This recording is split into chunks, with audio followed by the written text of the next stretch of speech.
This is Jason Thorpe, intern from the College of New Jersey, assisting with the oral history program with the Battleship New Jersey in Camden, New Jersey. Today is Sunday, December 8th, 2019. We are on board the Battleship New Jersey, and our interview guest is Joseph Battaglia from San Antonio, Texas. Mr. Battaglia served on the USS New Jersey from 1983 to 1986 during the ship's 1980s commission, and worked as a machinist mate in the No. 1 engine room. Welcome home, Mr. Battaglia. Thank you.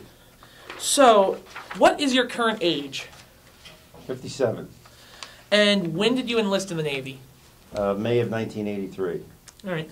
And how old were you when you enlisted in the Navy? 21. And what was the inspiration for joining the Navy? What made you want to join up? Really wasn't doing much in my life back then, working, construction, odds and ends. I finally got out of New Jersey, moved to Florida when my parents had moved to about a year earlier than that. And the job market was really slow for construction, or at least they paid a lot less than up here.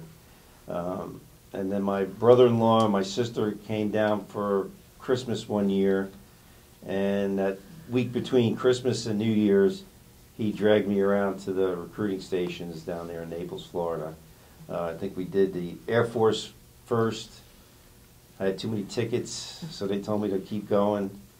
I didn't want to go in the Marines or the Army, and so then we went to the Navy office, and I signed up. Yeah. So could you just really quickly just go through what the process of enlisting is, basically, the process of enlistment all the way up to getting ready to be shipped out to boot camp? Yeah, so I signed some papers, but really, just set up the appointment. Then I had to go over to Miami to the MEP station, got my physical, took the ASVAB. After the physical, you go through classification and you sit down and find out what job you're going to do in the Navy. And then you get sworn into the delayed entry program, which basically that was in January of '83. And then I shipped off to boot camp in May. So between January and May, you're supposed to go, keep in touch with your recruiter, make sure you're, still eligible to go and stuff like that. And then when ship day comes around, I saw that I left on a Sunday, so that I saw my recruiter, he was a senior chief, gave me my bus ticket, and I think he picked me up Sunday afternoon, took me to the bus station in Naples, Florida, and took the bus across the state to Miami, stayed in a hotel overnight. And then I remember waking up in the morning, go back to MEPS, do the full swearing in, then they put us on a train, because I went to boot camp in Orlando. All right, so that answered my next question, where you went to boot camp. And were there any stories from boot camp that you'd like to share? Yeah, just, obviously, it was a culture shock going from a civilian into the military. Mixed up with all different types of people that I wasn't used to. People from all over the country, different ethnic backgrounds and religions, and so that was hard to get used to. But I remember we had the Master at Arms was a gentleman that was from the South, and he had a definite Southern accent, and the company kept getting trouble with a Martian rite or something stupid. So back then they used to have I think they called them motors, where at night you'd get extra training, push-ups, sit-ups, and stuff like that. So so he'd say, so the first time you go, it's a mini motor. And then you go to the motor, and then the way he put it, he goes, the first time you go, you're going to go to mini mo. Second time, you're going to go to big mo. Third time is no mo, meaning you get kicked out. I always remember he was funny. All right. And after boot camp, did you go to A school? I went to ATD right there in Orlando for fireman apprenticeship training. Mm-hmm. Any stories from A school? Nah, I was pretty, over in 4 weeks. And the New Jersey was your first duty station. First duty station. So, how did you end up getting to the New Jersey? So after ATD, the New Jersey at the time was on the shakedown cruise. they went for, I think, a 90-day, it was supposed to be a 90-day shakedown cruise to the, the mini Westpac. So they kept, having dates when it was supposed to be back in Long Beach, so they flew. There was a whole bunch of us. I think when I finally got to Long Beach, there was probably about 60 of us waiting for the ship to come back. And that, I think we stayed in Long Beach for about 2 weeks, waiting, and then finally, they figured out the ship wasn't coming back, so they flew us all to Puerto Rico, to Rosie Roads. Took a bus from the airport to the base down there, and there was an oiler in port, and all of us, it was almost 60 to 100 people waiting. They put us on the oiler, we slept on the oiler, so that was immediate shock, sleeping on a ship first time. Do you happen to remember the name of that oiler? I don't. Right. Yeah, I can't remember that one. But then so that next morning, the oiler got underway. We met up with the Jersey. They had already went through the Panama Canal and was already in the Atlantic. And then we refueled with, the oiler, and they put us on I guess the 46s, the double propeller helicopters. They put us on there and flew us from deck to deck onto the Jersey. When you had first found out that you were being assigned to the New Jersey, what was your reaction? I thought it was cool because I was from New Jersey. And we were, at the time, the motto back then was the world's only battleship, as we were. So we were kind of, superstars. So we were had celebrity status in the whole Navy. The rest of the Navy hated us because we always got more privileges than other ships, so they said. So you're flying in from this oiler to the New Jersey. What is your reaction the first time you see the ship? Yeah, it was awesome because obviously the Jersey was probably twice as long as the oiler, and seeing it in the water cruising, it was pretty cool, but also scary at the same time. So you get on board. Were there any difficulties initially in getting used to living on board a ship? No, not really. I just remember that's why I was asking where the log room was, because what happened was, so we all came down, and basically everybody that was in engineering, they had chairs set up outside the log room, and everyone was having a seat, and all the undesignated, firemen, there was probably about 20 or 30 of us sitting there, and I remember this big scary Master Chief at the time come down, and he just started, the number one engine room, fire room, and I was like the last guy, and in retrospect, I was so glad I wasn't sitting one seat over, but I got number one engine room. I was one body away from being in the fire room, which I didn't want to be a BT, especially after being on and seeing what they did. I definitely didn't want to be a BT. Mm-hmm. So we'll get to your duty station, but were there any other initial stories you'd like to share about just life on board the battleship? Yeah, it was just, pretty easy because all you do is wake up, go to chow, go to work, come back, take a shower, get some sleep, get some chow, go back on watch. So it's just a constant, you're either sleeping or on watch for the most part. And so just what was your duty station on board the ship? Yeah, I was assigned to number one engine room. Okay. As a fireman. All right. And excuse me. Did you have any other general quarters or watch stations on board, or you just That was my general quarters station, was the engine room. Okay. So when you arrived on the ship had just finished its shakedown cruise because it had been in mothball since 69-70. Right. What was the condition of the engine room? Well, I had nothing else to compare it to, but I remember for the longest time being on there, I thought they should have changed the rate from machinist mate to sponge tech, because all we did was walk around with a bucket with a sponge and some spray and wipe, and we wiped oil up, and it was pretty pristine. It was very clean. And I understand that you also had a lot of older sailors that had to be called out of retirement for this. What was it like having all these older guys on board? Yeah, it was definitely, at least that's what I recall. I know they did for sure some gunner's mates because no one knew how to operate the 16-inch guns. But I think they also, because we had some old, crusty, chiefs and stuff down there that they definitely were. They seemed like they were definitely older, but I don't ever remember talking to them and finding out what how old they were or whatever. But there was definitely some old crusty sailors assigned to the engine room. So generally, like when you were in the engine room, what was your duty in the engine room? Well, just generally go through like what you would do every day in the engine room. Well, in the beginning, it was like I said, you start cleaning, coming down. If you're not on watch, you're either doing cleaning or maintenance, and then there's watch stations that you have to get qualified for. Messenger of the watch is first, then lower level, then upper level men, then throttleman, and then machinist mate of the watch. And in the 3 years I was on there, I qualified as machinist mate of the watch. So you were in charge of the whole engine room during watch.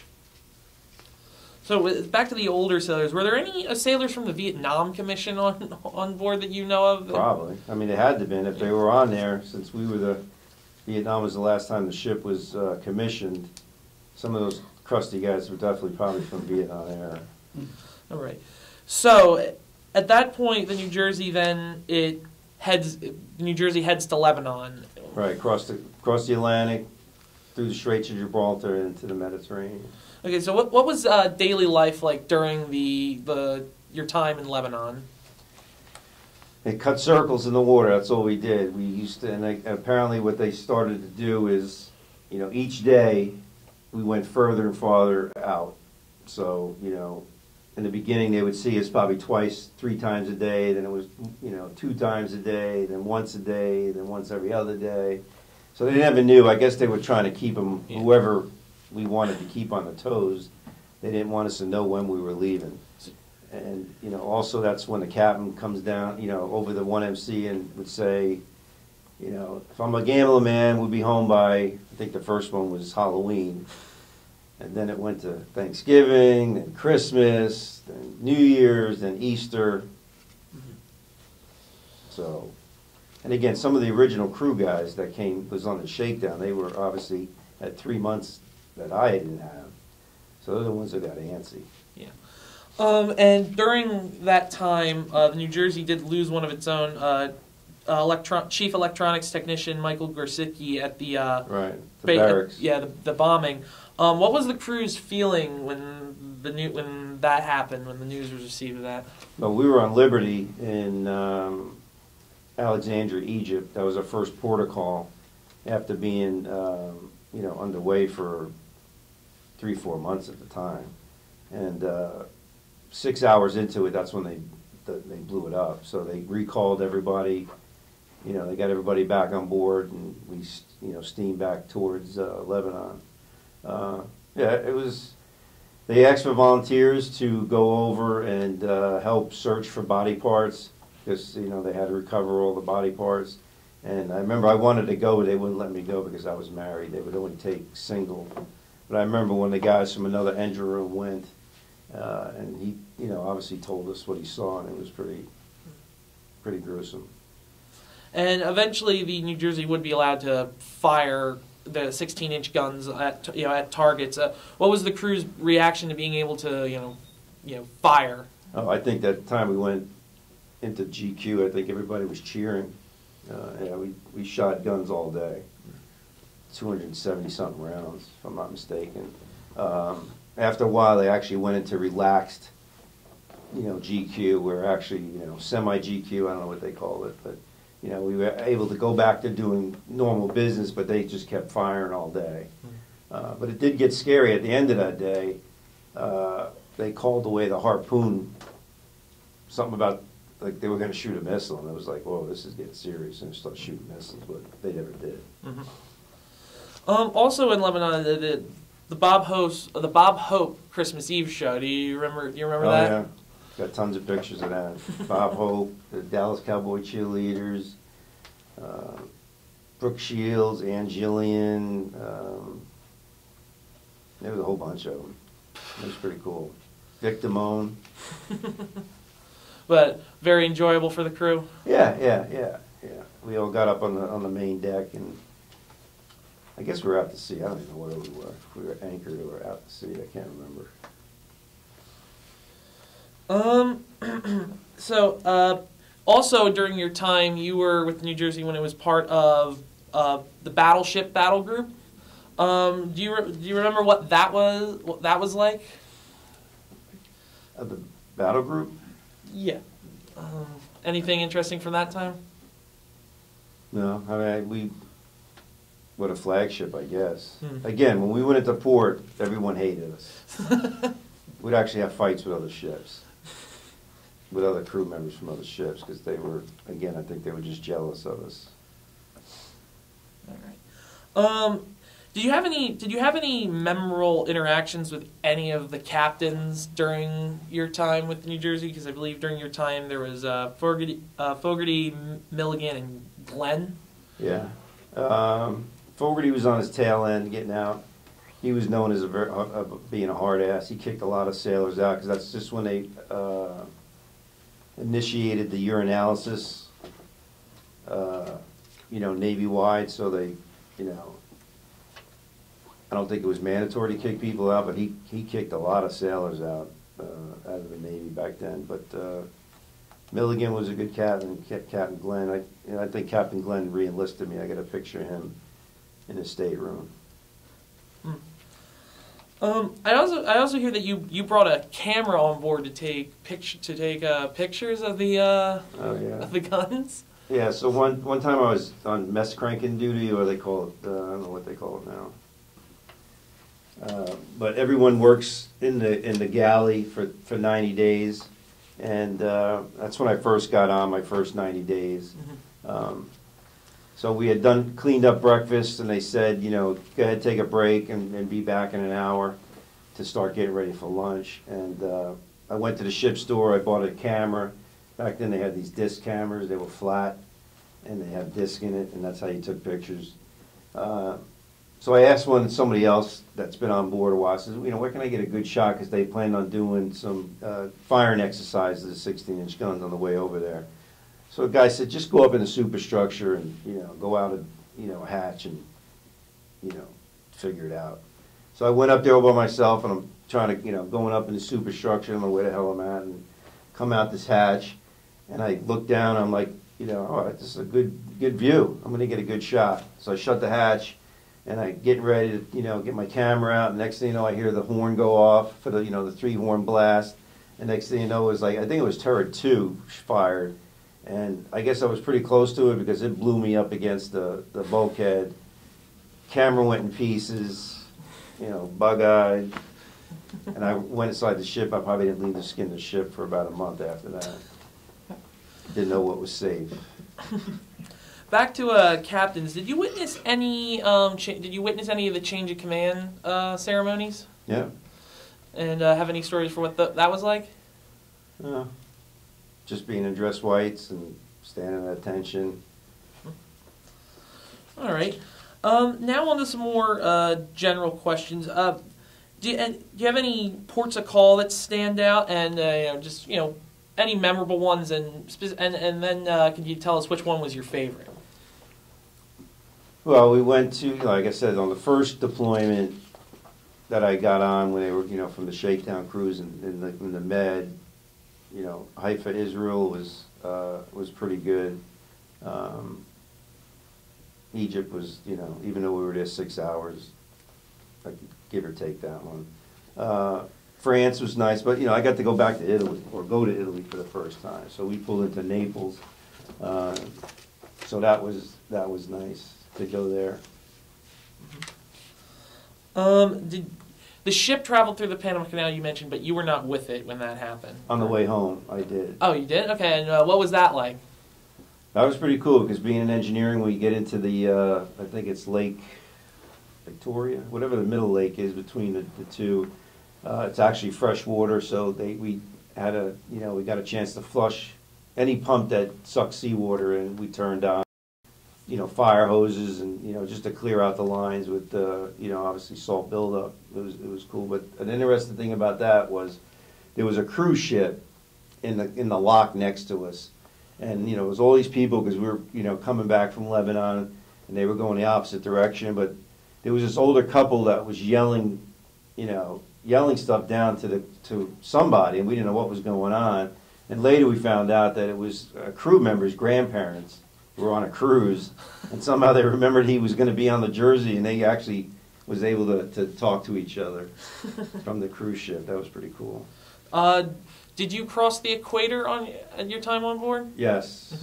And so you went that through was on our Westpac, obviously. So after we got back from Lebanon, we, was in port for a while. Then, after your normal workups, then we went on my first Westpac. And could you talk about the shellback ceremony for a bit? When you're a polywog and you haven't crossed the equator, you're on your hands and knees all day, crawling around, getting used and abused by shellbacks, crawling through nasty stuff and having to put nasty stuff in your mouth. And at the end, if you do make it to the end, you come up to the royal baby, and he had a 5-pound can of lard and a bucket of green olives, and he would take a green olive, and they always got the fattest guy in the ship. So he was back then, they really, weight standards weren't what they are today. And he'd put that green olive in his belly button and take a handful of fat and bury it, and then you'd come up and he'd grab you by your ears, and you got to get the green olive. So I had lard up my nostrils, in my ear canals for days, and I still can't eat Tabasco. The smell of it. Did you ever cross the Arctic or Antarctic Circle while you were on board? No. Okay. So I hear you have a good Soviet encounter story. We like to ask about those. Oh yeah. So one time I came up out of the engine room from watch and used to hang out on the aft, the aft part of the ship, the deck, and we used to, sit and have a smoke. And I remember we were out there, and there was one of them, we used to call them Russian trawlers. They would claim they were trawlers, but they had, antennas everywhere. But this just happened to be a rust bucket, cargo ship. And apparently, because we were hanging out, and we were talking to the radio guy, the boatswain mate that had the aft watch, and I guess they were communicating with this ship because they were on a crash course. And apparently the ship kept ignoring them, and eventually they didn't call GQ, but they rang some, they may ask, we got to step back below that cutoff line for Terror 3, so we got to stay there, but all of a sudden they just swung out Terror 3 and put the barrels down to the water level, and then you saw that thing took a Yui. He finally changed course.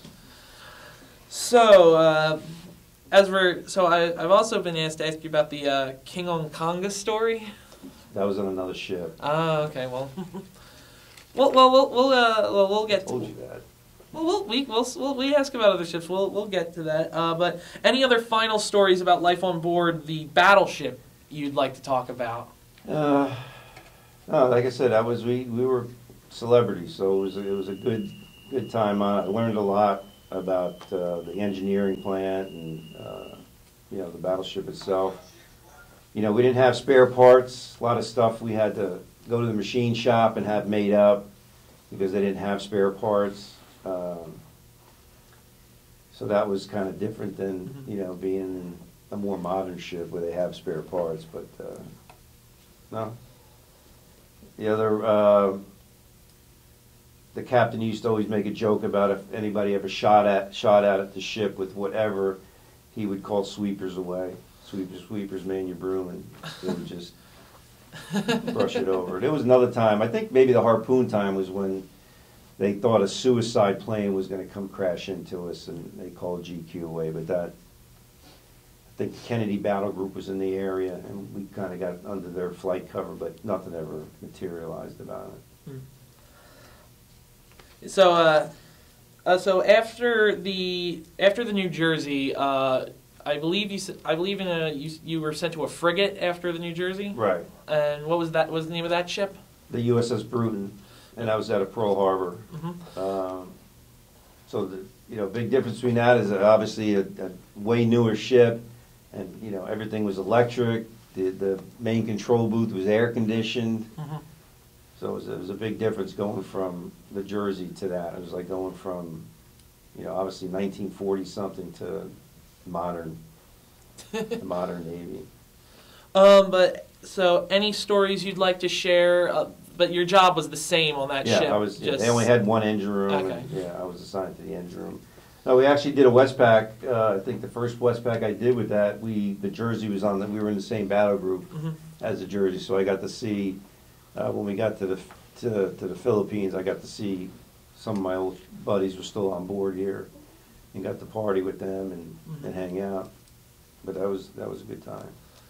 And is the other ship is this where the king Yeah. So that story, and when you're in Hawaii, they rotate the frigates and the destroyers through what they call duty destroyer ship. It's basically one of the ships at the harbor is designated to be on call for whatever. They can get underway at a day's notice, whatever. So we happen to have duty destroyer watch that month, and they were doing a commemorative cruise from Tahiti to Hawaii on a man-made, raft. It was a bunch of scientists, and they would navigated with the stars to get there. But one of the scientists had gotten gangrene in his leg, and he was, going to risk losing it. So they called us off, and we went about 300 miles off the big island of Hawaii. Our helicopter flew out and picked him up, flew him back to deck, and then a Coast Guard helicopter came out and picked him up off the ship and brought him to the hospital. So somehow the King of Tonga rules kind of the whole South Pacific. A lot of those islands supposedly fall under his control. So apparently, about 6 months later, he invited us to come on a commemorative cruise through his domain, basically. So we left Hawaii without a helicopter. They loaded up. The captain says you can bring anything on board. We had Zodiacs, we had sailboats, sunfish sailboats. They had scuba, all our scuba gear. They had, they even had a compressor where we can refill our tanks. And we left Hawaii, and we were. I don't think we were underway more than 5-6 days, and we started from Hawaii to Pago Pago, American Samoa, and that's all we did was pull out of a port at 8 a.m. and pull into a second port at 4 in the afternoon, and that's all we did. We island hopped for about probably half a dozen islands, and then we finally made it to Tonga. He threw a giant luau for the ship, but he cruises down in a limousine. Everyone else is wearing grass skirts, and he gets he's got a stretched limo. And we were at the Battleship. We wound up meeting with the Battleship, and then we winded up in Sydney for their 200 bicentennial. And again, I got to see more of my buddies there. I think there was ships from 13 different, country navies there.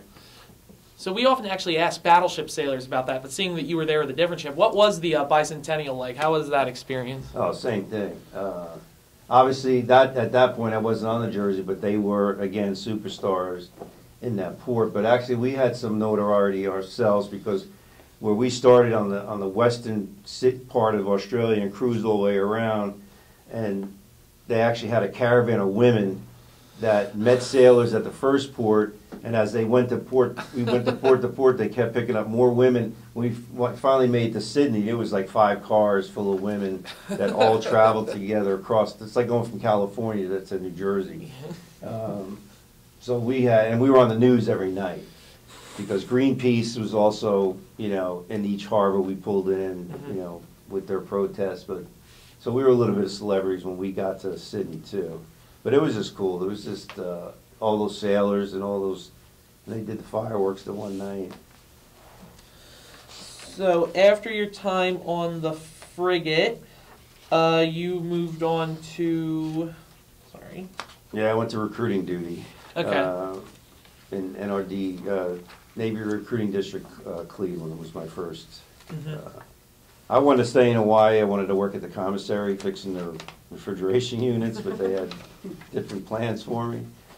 And is that how you spent much of the remaining of your naval career as recruiting? Yeah, I stayed on recruiting. They had a program called Career Recruiting Force, and after when I left Cleveland, I had to go to the career recruiting school in Florida, and I went to Philadelphia, and then after Philadelphia, I went back. I was down at the schoolhouse as an instructor, and then left the schoolhouse and went to NRD Atlanta, and then I finished out as the chief recruiter in NRD San Antonio. So how was that moving all across the country? It was good. Kind of missed, not like my son, I kind of missed sea duty, but I didn't mind. I like being on ships, but, if stuff changes, I just took a liking to recruiting and, did very well in it, so I decided to stay. And what was it like becoming a chief petty officer? That was good. I made, again, I wish I would have made chief on sea duty, but I made it on recruiting duty. So they did the initiation at the recruiting district in Philly. Kind of similar to when you go to the equator, but a lot longer. Any specific stories out of that, or? No. Alrighty. So when did you get out of the Navy? I retired in January 2006. Okay. And want to run down of post Navy life, family, any other careers you pursued afterwards, Yeah, I got out in I was the chief recruiter at San Antonio, so I met my current wife there. We got married about 6 months after I retired. It did make sense for us both to look for a job, so I decided to stay in San Antonio because she's been working for USA for a long time at the time. So we stayed. I sold real estate for about 8 months, and then my old CEO from the recruiting district called me up and wanted to know he was going to take this job with Homeland Security with U.S. Customs and Border Protection to run some recruiting program that they were getting ready to hire 6,000 Border Patrol agents from an initiative that President Bush wanted. And so they took too long to hire him, so he took a job somewhere else, but turned them on to me. I called him, really wasn't interested because I was doing good in real estate, but the market started to turn in 06. That's when they started out the housing crisis. So I saw the writing on the wall. I bailed, I took the job, and so I've been with U.S. Customs and Border Protection since November of 06. And children? Yeah. I have one son that's he's in active duty in the Navy. He's an ET nuke, nuclear submarine, but he's on shore duty right now up in Bremerton, Washington. Any other stories about your time in the Navy that you'd like to share? I just said, it was a great experience for me, being from a kid from New Jersey. Like I said, I didn't have a promising future on the path I was going. So being in the Navy was definitely a blessing for me. Set me up for life, basically. And this is not your first time coming back to see the ship, but... No, my wife and I came here, again, can't remember, probably 2007, I think we came back. Come back to see my family, but I think flights were cheaper to come in and out of Philly at the time. So we came in and out of Philly, and we just happened, I think, on the way back, we had to kill some time, and we got here early, so we decided to come over, and that's when we took the tour. And I think that's what initiated the first, because I think when I got back, that's when one of the curators called, or whoever, and wanted to do I did a telephonic interview. Yeah. But what's your what is your reaction to coming back and seeing the ship? Again? It's great. I mean, it's very fortunate to have it still around. Someone's not shaving with it right now, like most Navy ships. But again, this is New Jersey was, I think, the most decorated ship ever. So it's great that you have the opportunity to. Not only me and my family, but even for strangers to come and see something like this, it's amazing.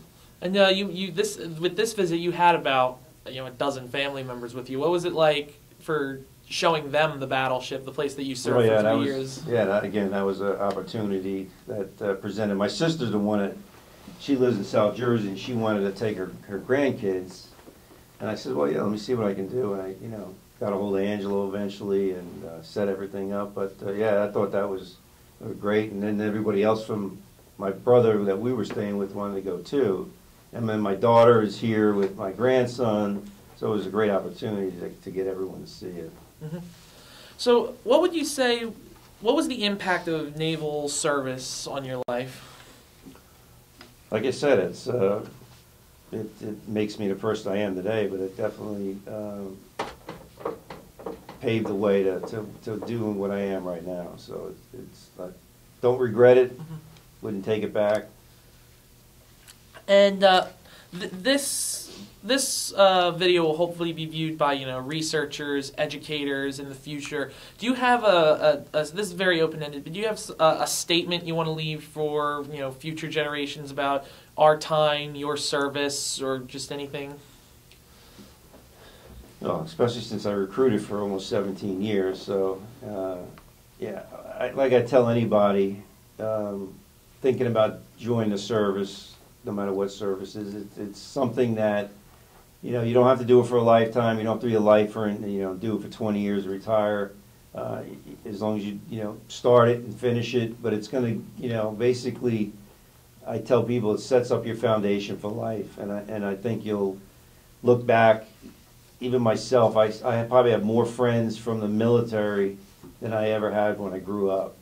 I don't even talk to the people I grew up with anymore. But I still keep in touch with old shipmates. From the Jersey, I still have a couple of buddies. From the Jersey, I still keep in touch with, and throughout my career. But again, it gives me the foundation to, integrity, working hard, starting something, finishing something.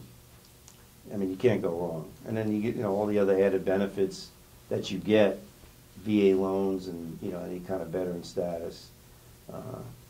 You just can't beat it. Mm-hmm.